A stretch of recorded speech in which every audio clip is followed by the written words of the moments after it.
വയനാട് സുൽത്താൻ ബത്തേരിയിൽ കൃഷിയിടത്തിലിറങ്ങിയ കാട്ടാനയെ തുരത്താൻ പോയ 48-കാരൻ മരിച്ചത് കാട്ടാന ആക്രമണത്തിൽ തന്നെയെന്ന സ്ഥിരീകരണം.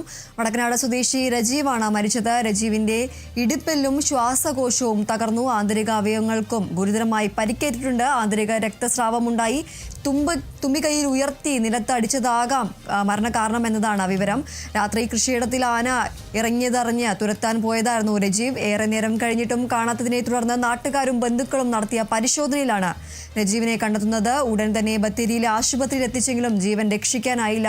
ഇത് കാട്ടാന ആക്രമണത്തിലാണ് രജീവ് മരിച്ചത് എന്നടക്കമുള്ള ഒരു സംശയം ഈ കുടുംബം അടക്കം നാട്ടുകാരടക്കം പറയുന്ന ഒരു സാഹചര്യം ഉണ്ടായിരുന്നു. ഇപ്പോൾ അതിൽ ഒരു സ്ഥിരീകരണം വന്നിരിക്കുകയാണ്. കാട്ടാന ആക്രമണം തന്നെയാണ് രജീവിന്റെ മരണത്തിന് കാരണം എന്നതാണ് ഇപ്പോൾ വരുന്ന ഏറ്റവും പ്രധാനപ്പെട്ട വിവരം എന്ന് പറയുന്നത്.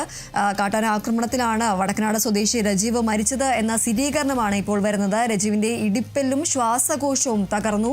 ആന്തരിക അവയവങ്ങൾക്കും ഗുരുതരമായി തന്നെ പരിക്കേറ്റിട്ടുണ്ടായിരുന്നു. ആന്തരിക രക്തസ്രാവമുണ്ടായി. തുമ്പിക്കൈ ഉയർത്തി നിലത്തടിച്ചതാകാം ഈ ഒരു മരണത്തിന് കാരണം എന്നതാണ് ഇപ്പോൾ വരുന്ന വിവരം. രാത്രി കൃഷിയിടത്തിൽ ആന ഇറങ്ങിയതറിഞ്ഞ് തുരത്താൻ പോയതായിരുന്നു രജീവ്. ഏറെ നേരം കഴിഞ്ഞിട്ടും കാണാത്തതിനെ തുടർന്ന് നാട്ടുകാരും ബന്ധുക്കളും നടത്തിയ പരിശോധനയിലാണ് രജീവിനെ കണ്ടെത്തുന്നത്. ഇദ്ദേഹത്തെ ഉടൻ തന്നെ ബത്തേരിയിലെ ആശുപത്രിയിൽ എത്തിച്ചെങ്കിലും ജീവൻ രക്ഷിക്കാനായില്ല.